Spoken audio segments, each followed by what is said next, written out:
straordinario. Fabrizio Tumbarello.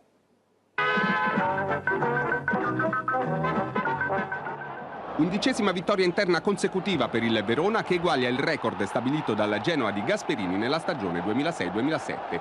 La squadra di Mandorlini si aggiudica il derby veneto con il Cittadella e riprende la corsa verso la promozione, interrotta dalla brusca recente frenata di Nocera Inferiore.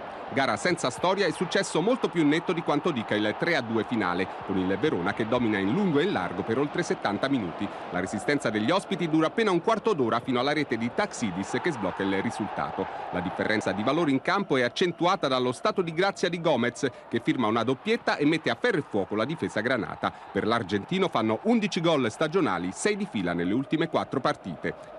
Nel finale i gialloblu tirano i remi in barca e la squadra di Foscarini ne approfitta per rendere meno pesante la sconfitta, prima con un tiro di Paolucci deviato da Abate che spezza l'imbattibilità casalinga di Rafael dopo 578 minuti, poi con il gol di Di Nardo a tempo scaduto. Il Verona coglie il terzo successo in 4 giornate, il Cittadella, un punto in 5 partite, deve iniziare a guardarsi alle spalle per non rischiare di farsi risucchiare nella lotta a salvezza. Migliore in campo lo scatenato Juanito Gomez.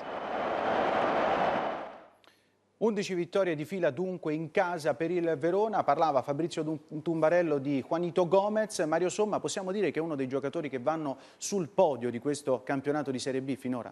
È senza ombra di dubbio uno dei protagonisti della stagione, sta dando continuità di prestazioni e soprattutto realizzative. Questo è un valore aggiunto per un giocatore che meriterebbe senza ombra di dubbio la categoria superiore. Lo scorso anno nel Gubbio ha fatto 18 reti, quest'anno si sta confermando in una categoria superiore, quindi è un valore aggiunto di questa squadra che gli permetterà di essere protagonista finale.